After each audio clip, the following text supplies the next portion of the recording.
Hello, everyone. Welcome to a new episode of Parenting and You with me, Dr. Shefali. Now, this episode is one that every parent is going to be able to relate to because it has to do with our children's big feelings. I remember as a mother being terribly ill equipped to manage my daughter's big emotions when she had a meltdown. If she had a meltdown, it's like I had an even bigger one because I didn't know how to cope with her big feelings. I wanted to leave her right there in her tantrum and run away. And the reason was simple it was because no one had taught me how to deal with my big feelings. I didn't learn to regulate my own inner chaos. In this episode, I'm going to be talking about how we as parents can better self regulate and better handle our children's emotions. Coming up next, a mother who says she's struggling with her 5-year-old daughter's anxiety, screaming, kicking, and even biting. When our children struggle with big emotions that feel to us irrational, that feel to us unpredictable, oh my goodness, it just throws us parents for a loop. We don't know how to talk to them in those moments, and they make no sense. And it almost feels like they're always having a mood, a tantrum, a melting down. We turn away and there's another mood. And as young parents, especially, we feel frustrated, like we're doing it all wrong. Meet Angela now. She's joining us, and she's going to be talking about her struggles with her 2 young children and how their emotional outbursts trigger her. Welcome, Angela. Tell us about your struggles with your 2 young ones. Okay, thank you.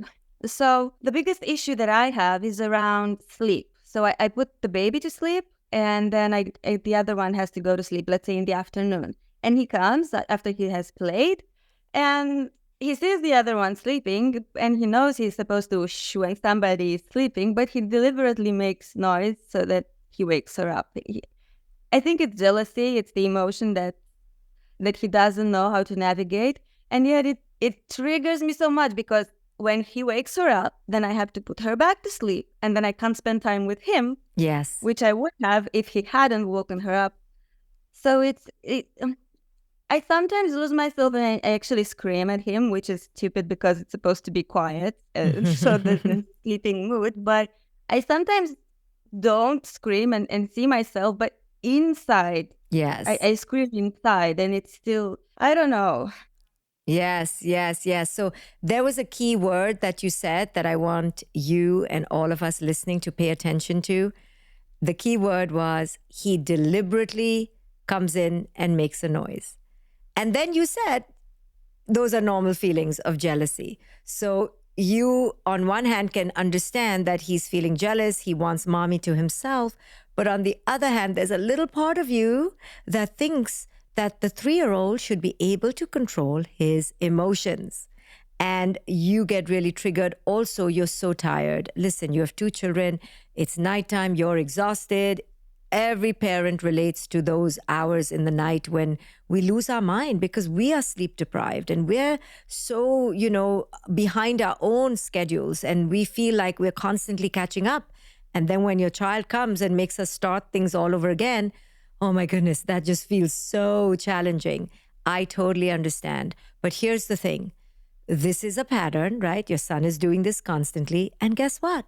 You're in a pattern. Every night, you're losing it, either inside yourself or outside yourself. So somebody has to break the pattern. I always say to parents, are we waiting for our little ones to break the pattern? Or are we going to break the pattern? It has to be me. I'm sure that he's not even... I'm sure after 10 seconds, he forgets that he has to be quiet. Of course, because he's woken up, right? Or he's cranky at that time. So what you're asking from him is impossible for him to achieve. This is what we as parents do because we don't understand what our children are going through and we're so exhausted that we ask them to achieve impossible achievements with their emotions. We ask them to achieve impossible goals with their feelings. They cannot do what you're asking. So your expectations are that he control his emotions.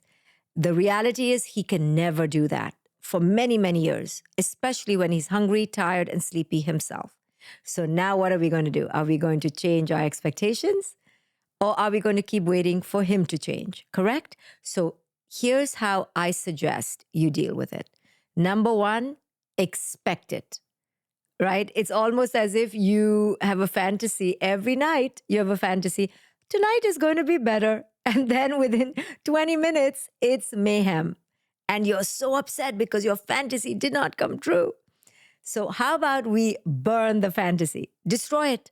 Expect your worst hours to be at night. So, now if you know that, how can you better organize your day if you know the worst is coming at night? How can you better organize yourself during the day? Tell me. Sleep more Can during you? the day. Can you sleep more?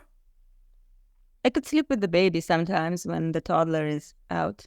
You could do that. What else could you do during the day to make it easier for mommy to handle the nighttime? I don't know, outsource the kids. Yeah. How about that? But I'm not exactly sure how. But I know that like a little me time would definitely help. Yes, yes. So it doesn't have to be anything drastic, but I can tell you that if you take off your schedule just 5 or 6 things that you normally do every day, say like this: you must make a fresh meal every day, or you must clean up after yourself every day, or I'm sorry, even showering. You may not be able to shower. I would rather you be well rested than smell good, right? It's something has to give. Listen, you had 2 children back to back. Now something has to give. You're not a superhuman. And your son at night needs you to be calm, to be patient. And if your energy is calm, you said you're screaming from the inside. If your energy is calm at night, you can calm them all down. But whenever you resist him, he feels the resistance. He wants mommy more. You try to push him away. He wants mommy more. You push him away and somebody's going to explode. So I think the other thing I've done with parents, and here's another suggestion, is you can make your son your little one's helper. You can make him the sleep captain. You can make him your sleep leader. You can make him help you and put him on your team and, give him a little badge, co-captain of sleep. Mommy's the captain and you're the co-captain. And he'd be like, what does that mean, mommy? And you tell him, well, we have to teach little baby to sleep. So can you help me? So whenever you wake up at night and you see her sleeping, you put on his badge, right? And you show him the badge. And you practice with him during the day how he can help you at night. So when you wake up out of bed and you're crying, this is how you can help me to help the baby. You can come into my bed, you can snuggle, you can touch the baby, you can pat the baby, and we can both sing the baby a song, and we can both fall asleep with the baby. Something like that, where you're including the child so he feels part of this new dyad between you and the younger one, versus him feeling like he's the problem. And then the last thing I'll leave you with is that you have to understand that he is a little, jealous or emotional about the fact that he has to share his mommy, right? That's a big one for siblings, for the older sibling. He's sharing his mommy, so he doesn't like that. So he comes to you at night looking for connection, and then he gets yelled at, right? And so that makes him feel worse. That makes him feel more disconnected. Then he wants mommy more. So it's a never-ending cycle. What's going through your mind right now? That I'm not pushing him away, that I am eager for the time that I spend with him, but I'm angry that now that the little one is awake, I cannot spend the time with him. Correct. Because I have to put her back to sleep. Correct. I kind of miss, I'm really thankful for my baby and happy that she's in our lives, but I miss sometimes all the time I had with him. Yes. And yes. I really want to spend time with him, but he wakes her up. I know. So then it ends up as if you actually don't like him being there, right? So even though your underlying motivation is to be with him, it ends up backfiring because he begins to think you don't want to be with him, right? So how do we do this differently? How do we give your older son that mommy and me time? Maybe when the baby is awake, or maybe when your partner can help out with the baby, or your child is missing mommy and you are misinterpreting his big emotions as a disturbance and getting upset with him. That's his way of saying, Mommy, help me. I need you. I need you. And mommy's tired.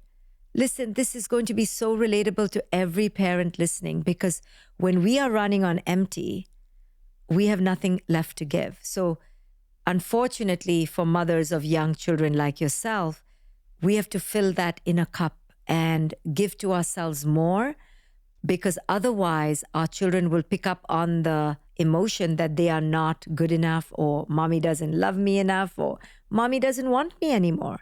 And that's the last thing you want, correct? Yeah. Yeah, but the work together kind of team up with him to help her, that sounds yeah, something that has to be tried, because he likes to help me. So he'd Good. love to help with this also. All toddlers like to help, clean around Yes, stuff. yes. Yeah. They like to Yeah. feel important. And I would lastly leave you with a reframe. Instead of being so worried about waking up the baby, because don't worry, the baby can go back to sleep later. The most important person to connect to that time is the older child, actually, because the baby, you can just leave them by you and they'll kind of regulate eventually as long as they're soothed. But the older one is registering it at a more emotional level. The infant is registering it at a more physical level. I'm not saying it's not important, but the older one is making an interpretation. Mommy doesn't like me right now. I'm not good enough right now. So we want to actually shift the focus from the baby to the older one. Do that, and actually the baby will fall into place more easily. It's the older one you need to focus on. And parents forget this. When the new baby comes, all our attention goes to the new baby, but the older siblings act out, they suffer. So let's shift it to your primary focus is the 3-year-old and then the baby, versus the baby and then the 3-year-old. You see? Yes. He's not only just a baby, but he has been displaced from his throne. I always say the older child has been displaced from his throne, and he's very upset about it. And he's trying to show you, Mommy, I didn't finish growing up yet. Can you please treat me like a baby? And you're not loving me like you love this little baby. And he's really shouting for your attention. So less focus and obsession with the baby, and shift that attention more to the older child. And then the older child will not feel threatened and will help you with the baby. You see, you have to shift your energies and redirect your energies around, and it'll all fall into place. And you're exhausted. So you need to take care of yourself as well and give yourself a lot of soothing and self-care. I hope that helps you. Yes, for sure. Okay, I'm looking forward to the changes you're going to make, and I'm excited for you because I think you more than anyone needs a good night's sleep. Thank you for joining. Thank you, Dr. Shefali. Coming up next, a mother who says she gets terribly triggered every time her children have big emotional outbursts.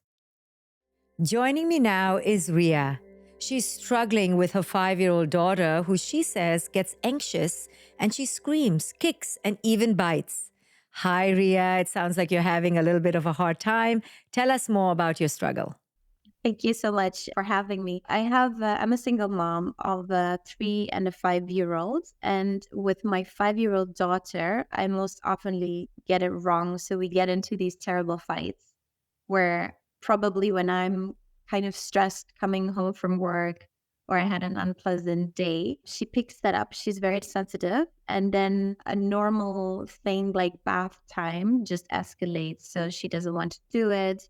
She'll be refusing. If I get a bit more pushy, she starts acting like in fight mode. So she will be kicking, screaming, sometimes biting. And from then onwards, it just goes sometimes downhill if I don't manage to catch it there. Okay, so give me 3 words that come to your mind when you think about your struggle with your daughter. The first 3 words. So I feel like a failure as a mother. I feel very anxious about it because I feel so powerless. Very good. So you feel like a failure, you feel anxious, and you feel powerless. What I want you, just off the bat, and every parent listening who will relate, is that somehow we've created a narrative around who we are around our so-called problem children. You just gave me three very emotional words: failure, powerless, and helpless. Now, that is your story around your daughter. This is what comes up for you when you're around her. So imagine, you're meeting a stranger for the first time, but your narrative about how you're going to be with that stranger is powerless, helpless, and a failure. You're not going to like that stranger very much, are you? No. Because that's our story now. That when I'm around this person or people like this, that's how I'm going to feel, right? This is very similar to people who have stage fright, right? Before they go on stage, they're terrified. And when you ask them, why are you so scared? And they're like, because I'm going to be a failure and I'm powerless around what the audience thinks of me and I'm a failure. Guess what? They don't want to go on stage. So it's almost as if that's what's happening here with your daughter. You somehow in your subconscious, and I can say this so fast to you because you gave me such emotional words, that I can tell you that you are now married to this story, that's how I am as a mother around this child. Now, let me ask you, do you feel this way around your other child? No. Okay. And I bet you think it's because your other child is so different, don't you? No, I think I recreated myself and my daughter because the other one is a boy. Aha, see, so you're so self-aware. You understand that it's not your daughter who's bad. It's your story around who you are that is quote unquote bad. You've decided you're a bad mother around her. You can't handle her. You even said at the start of this episode, I can't do it right. I'm always doing it wrong. True. Did your daughter give you an F grade? Did she say, Mommy, I'm going to give you a report card? Or because she has feelings and because you can't manage those feelings, you give yourself an F grade? I guess it's myself. But she did say at some point, and we've worked a little bit on that, thank God, that she said, I'm always bad, right? Oh, Of course, I don't want to give her that impression at all. oh, but where do you think she got that feeling of feeling bad? From me, of course. Right. Mommy's feeling bad all the time around her. Mommy's feeling like she's failing. And listen, when our children see that we don't feel good around them, when our children see that, we're not comfortable and we're full of shame or perfectionism or guilt, then they begin to feel like it's their fault. They're doing something wrong to make mommy stressed out. They're doing something wrong to make mommy so angry or feel so bad about herself. It must be my fault, the child thinks. And guess what? Once the child begins to feel like she's quote unquote a bad person, then she doesn't feel safe in her own body because she doesn't understand what she's doing, but she sees her mother's expression, which is that she's a failure or she's feeling helpless or powerless. I'm using your words. So then the child feels, well, I must be really a hazard because this beautiful person who I love, my mother, is feeling all these bad emotions. I must be really bad. And then the child begins to feel unsafe in their own body. They begin to feel like they themselves are a threat because mommy looks at them like a threat. Oh my God. Yeah. That's terrible. Okay, so again, I don't want you to feel shame and guilt. I want you to understand that it's a recreation of an old pattern. I always tell parents that we are recreating some past emotion, a difficult feeling back again in our parenting. It's not our child. It's us who's feeling bad. So let me break it down in 2 steps. So first step is about what really happens in reality. And the second step is what happens in Ria's mind. So let's go with step number 1. Let's go with bath time or bedtime. Any struggle you had in the last 5 days. Tell me a typical case scenario and I will help you break it down in real time. So she doesn't like to wash her hair because she had a lot of middle ear infections and she had tubes in her eardrums that fell out. But there was this worry about getting water in her ears. So she doesn't like it. So she will say, no, I don't want to wash my hair. And I'll be pushy and say, no, you haven't washed your hair since 2 days. You're starting to smell. We have to wash your hair. Let's stop right there, right? So that is level A. Level A, daughter, child says a feeling, expresses their authentic feeling. And guess what? She really has a good reason because it gets in her ear. It's not like she's making it up. There's a real physical discomfort. So child expresses physical discomfort. Mother pushes back, right? You said, I'm pushy too. And I tell her, no, we have to do it. Okay, so that is first step. Okay, let's go next. What happens next? So at some point when I'm less, I guess I have less patience, I'll grab her and put her in the bath, and then she'll get very anxious, of course, because now Okay. she feels manhandled and she doesn't Yes. have her freedom. Beautiful. So we can see, even in reality, that the child's needs are being, mowed over, and you, the mother, are on your own agenda, right? Your agenda is, I got to wash her hair is dirty, and you're concerned about the hair and not the heart of the child in that moment. In that moment. Okay. Yes. Let me tell you, Ria, I cannot tell you how many times I did that to my child where she's bawling and I'm like, I'm so sorry, I have to wash your hair. Or she's so uncomfortable in a pretty dress that I put her in, but I'm like, I'm so sorry, I need you to look pretty for me, right? So all of us parents do this where we get so fixated on our agenda. The child is crying and begging us to stop, but it's like we cannot stop because we are more worried about our agenda not coming true than what our child is communicating. Okay, so that all is one part of the reality. But there's another huge co-creator of our reality, and that is our own mental story. So let's go into Ria's brain, into her mind, into her psyche, and try to understand what's happening inside you, because you don't mean to be bad, but yet you are being dismissive of your child's feelings. So let's go inside Ria. Daughter says, I don't want to wash hair. Your agenda is she needs to wash her hair. Now, what are the thoughts going through your head? That if we don't wash her hair, I'm not a good caretaker. Beautiful. I'm failing in order to kind of protect her, I guess. Okay, hold on. Which sounds stupid. Yes. No, it's not stupid. This is the mind of the mother. Listen, nothing stupid about it. If I don't wash her hair, it's almost as if her hair will fall out, and then I'll be a bad mother with a bald child, and then she'll be unhappy, and I would have failed. See, it makes perfect sense to me. Okay, what else is going through your mind? And I guess when she gets angry, because when I was little, I had anger outbursts, I was told, and my mom used a very negative word. So I was the bad child when I was reacting, I guess, the way she does. So it makes me uncomfortable. There you go. Because my mom would label that as almost like fit of rage, if I translate that from German. It was a very strong word. I didn't understand it when I was little, but I knew it was bad. So when your child has a tantrum, which every single child has multiple times a day, sometimes, you remember, you word associate that feeling with what your mother used to tell you, and you kind of look at her as if she's crazy. Because if your mother thought you were having fits, which just came out of nowhere, obviously your mother looked at you like you were kind of crazy and out of control. And that's what comes up in the moment when you see your daughter struggling but screaming. You label her as having fits of rage and probably look at her like she's kind of crazy. Yes, I guess I do that, yeah, which is terrible. Okay, see how much shame you have? You keep saying it's terrible.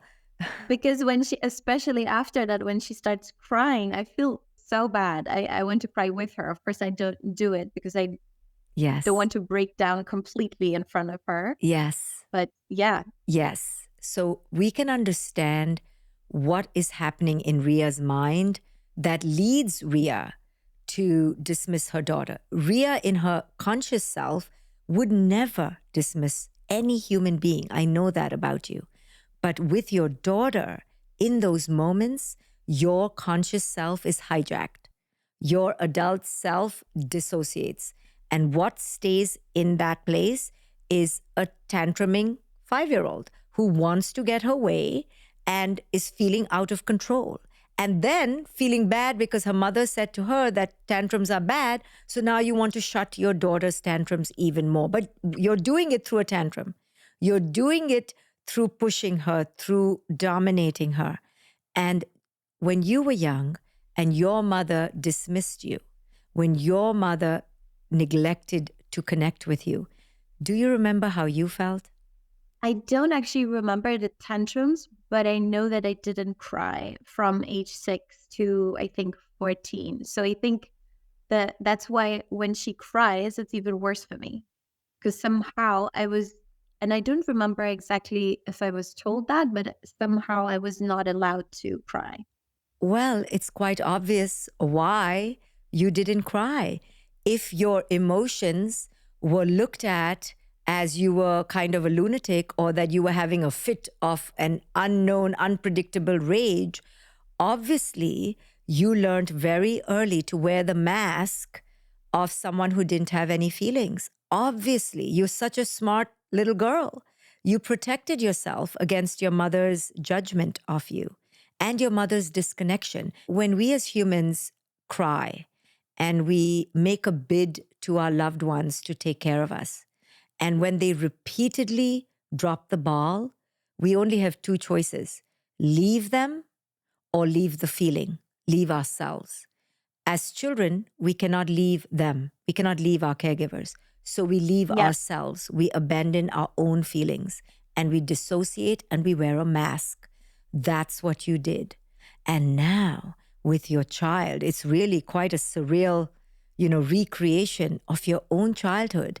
And you're battling her very real emotions as a child. You learned as a child to suppress your feelings, to be a good girl, to be obedient and shove it and just put on a smiling face. That old belief system is showing up in your parenting. So now when your daughter is saying, "Mommy, hear me, take care of me. I'm a human being with a heart. Please, please, I'm nervous, I'm scared. Can you connect to me?" You weren't allowed those feelings. So because they were shut out in you, you seek to shut it out in her, right? I always say what we disown and disavow in ourselves, we will not allow in others. What we judge in ourselves, we judge in others. So your daughter is actually inviting you to remember all the ways you were not allowed to feel. And feelings are scary for you. Feelings were scary for your mother. They were very scary for your mother. And you've been scared of feelings too, your own and now your child's.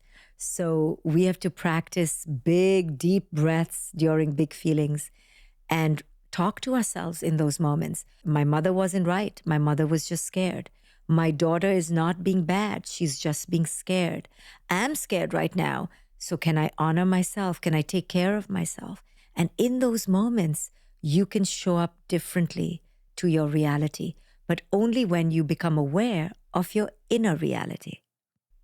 No, that makes a lot of sense. So this is an invitation for you to begin to welcome your own feelings. You've been so cut off from your own feelings that when your daughter, throws them all over the place, you can't handle them. You can't pick them up. You just want to run away. Big feelings scare you. And this is what happens to most of us as children.